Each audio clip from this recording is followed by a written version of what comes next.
Capricorn, Sun, Moon, and Rising, this is your tarot reading for the week ahead. As ever, take what's helpful, leave what isn't. A big warm welcome to you if it's your first time or umpteenth time to the channel. Yeah, a bit of a funny mix for you the week, Capricorn.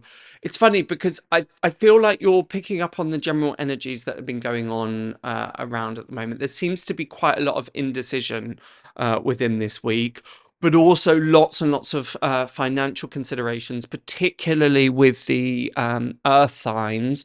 Both Taurus and Virgo seem to be really contemplating their values, where to place their finances, where to place their money, really trying to kind of rebalance the balance sheet.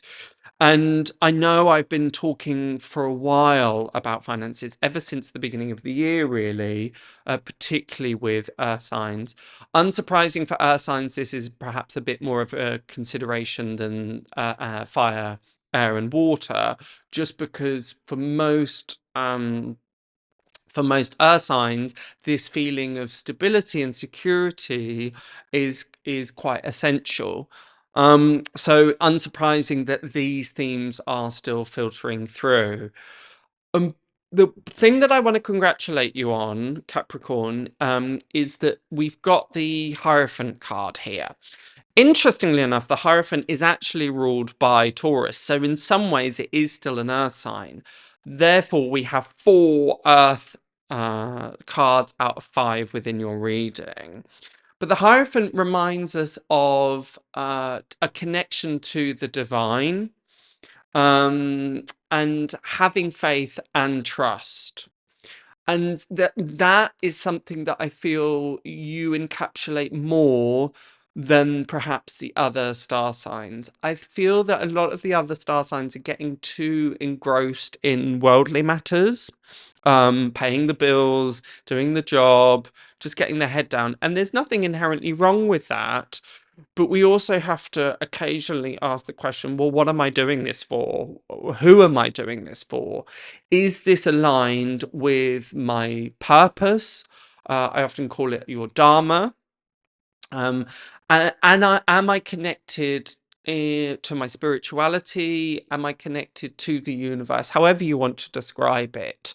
And the Hierophant really speaks about all of these things. Now, money and being concerned about money isn't a dirty word. There's absolutely nothing inherently wrong with it. It's a resource that enables us to do what we need and what we want in the way that we might want to do it.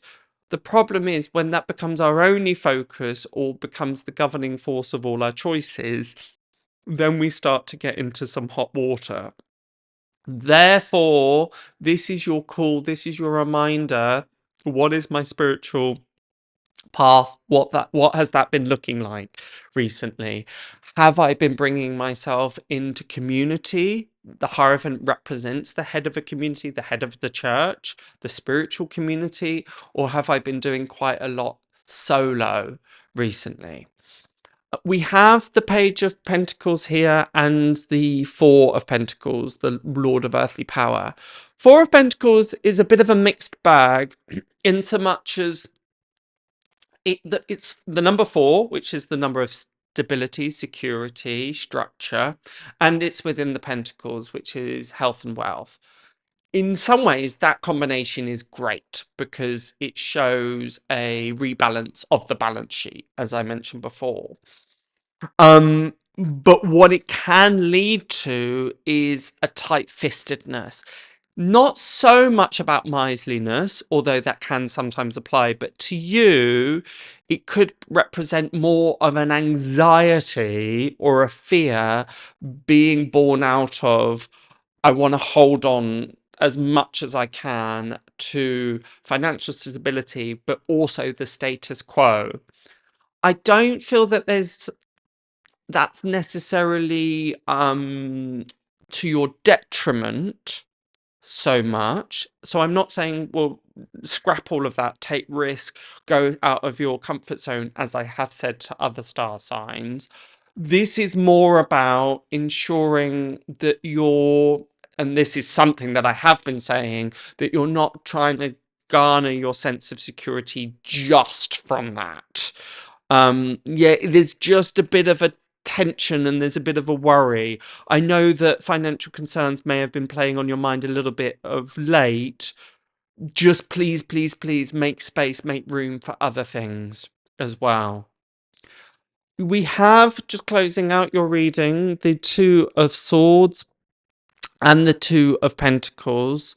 2 is the number of duality. So from the singular, then there's the double, and there's a sense of, should I go that way? Should I move that way?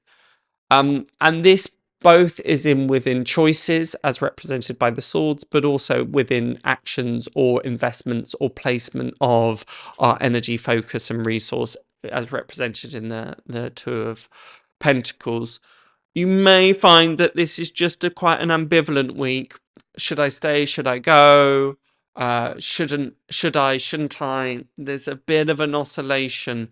Therefore, don't be surprised if there is a seeming lack of clarity as to what you should be doing next. But what I say you shouldn't be doing is sticking with that Four of Pentacles energy and just staying stock still out of fear. It sounds a bit of a strange thing, but generosity is very often the counterpoint to tight-fistedness. That does not have to mean, right, I want you to go and give £1,000 to charity. If you do, great, wonderful. It doesn't necessarily just have to be in a financial remuneration way. It can also be in terms of your time, your affections, your energies. I would really, really encourage the counterpoint, something that will alleviate this feeling of low-level anxiety about your certainty, security for the future, is actually the more that we give, the more abundance we naturally feel. It's that big paradox. The more generous you are, the more you feel you have. Please, please, please don't. It's a bit of a state of affairs for the world at the moment. There's lots of, well, this is mine, no one else can have it. So please let's not perpetuate that slightly backwards way of thinking, but rather lean into this Hierophant, up your spiritual game, make your spiritual practice your priority this week, for sure, for sure, for sure. Hope that helps. Hope that brings some inspiration and clarity. What I would really advise is to go and check out your rising sign, moon sign, and sun sign. That will give you a really great understanding of the energies for the weekend. Be interesting to know if your sun, moon, and rising appear in 2 of the Earth zodiacs, because those energies will be playing out quite strongly. Also, ask a little, if you want to find out how to get your sun, moon, and rising, check out the pinned comment below. Subscribe, hit the notifications, all of that magic. It always, always helps me, encourages me to keep creating this content. But have a wonderful, wonderful week. I shall see you next time. Bye for now.